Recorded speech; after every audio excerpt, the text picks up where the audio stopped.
Good day, sir. I am GBT Campaner from BSMT1 Section Bravo. So I will be discussing or giving a tutorial about the 6 topics of IS. So first topic is all about types of angles. First, right angle. It is exactly 90 degrees. Second, line angle. Measures exactly 180 degrees. And the third is acute angle, measures less than 90 degrees. And the fourth is obtuse angle, measures greater than 90 degrees. And the fifth one is reflex angle, measures greater than 180 degrees but less than 360 degrees. And the last one is complete angle, measures exactly 360 degrees. So our next topic is all about Pythagorean theorem. So I'm going to discuss or give a tutorial about the example of Pythagorean theorem. So my example is right triangle. So before we get started, the longest side of a right triangle is called hypotenuse. And then we have two shorter sides, that the A and the B, and the longest side is C. So the formula of this is A squared plus B squared equals C squared. And we need to use this. A, B, and C are all represented in right triangle, and the C is going to be the hypotenuse. We need to use the formula of A squared plus B squared equals C squared to figure out the missing side line. So A squared plus B squared equals C squared. A is 4 feet, so 4 feet squared, plus B is 3 feet, so 3 feet squared equals C squared. So we need to figure out what is C. So 4 squared, that means 4 times 4 equals 16. And 3 squared, that means 3 times 3 equals 9, equals C squared. 16 plus 9, that is equals to 25, equals C squared. Now we need to isolate the variable of C. We do that by taking the square root. So square root of 25 is equal to 5. And the variable of C is now isolated. So C is equals to 5 feet. And this is our missing sideline. We use the Pythagorean theorem to figure out the missing sideline of this triangle. The next topic is arc length. To get the arc length, you need to use the formula of arc length is equals to radius and central angle.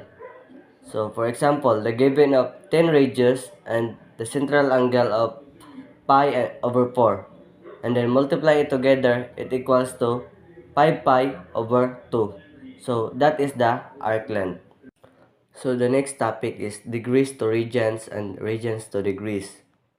So number 1, degrees to radians. To convert the degrees measured to radian measure, for example, 90 degrees, and the formula of radians, which is the pi over 180, and equals to 90 degrees pi over 180 divided by 90 over 90 is equals to pi over 2. So the result is pi over 2. And number 2 is radians to degrees. Pi over 3. So degrees equals pi over 3 times 180 over pi. So cancel out the pi. So degrees equals 180 over 3 is equals to 60 degrees. So the next topic is DMS to degrees and degrees to DMS. So DMS to degrees. Number 1, 63 degrees, 29 minutes and 42 seconds. 63 plus 29 over 60 plus 42 over 3600. So in minutes, 29 over 60 is equals to 0.48. And in seconds, 42 over 3600 is equals to 0.0116. So 63 plus 0.48 plus 0.0116 is equals to 63.49 degrees. Number 2, degrees to DMS. 110.24 degrees, so 110 degrees and 0.24 degrees. Close and open parentheses, 60 minutes over 1 degree. Oh, 0.24 times 60 is equals to 14.4 minutes. So 110 degrees and 14 minutes and 0.4 seconds, close and open parenthesis, 60 seconds over 1 minute. So 0.4 times 60 is equals to 24. So the result is 110 degrees, 14 minutes, and 24 seconds. So our next topic is trigonometric functions. So for example, a person stands 50 meters away from the base of a tree and measure the angle of elevation to the top of the tree to be 30 degrees. So what is the height of the tree? So the distance from the person to the base of the tree is the adjacent side, 50 meters. The height of the tree is opposite side is h. The angle of elevation from the person's level to the top of the tree is 30 degrees. So the formula is tan, close and open parenthesis, central angle equals opposite over adjacent. So tan, close and open parenthesis, 30 degrees equals to h over 50. So tan, close and open parenthesis, 30 degrees equals 0.577 equals 1 over square root of 3.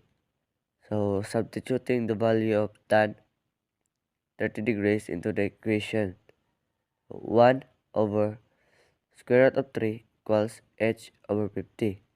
So h equals 50 times 1 over square root of 3 equals 50 times 0.577 equals 28.87 meters. So the height of the tree approximately 28.87 meters. So that's all, and thank you.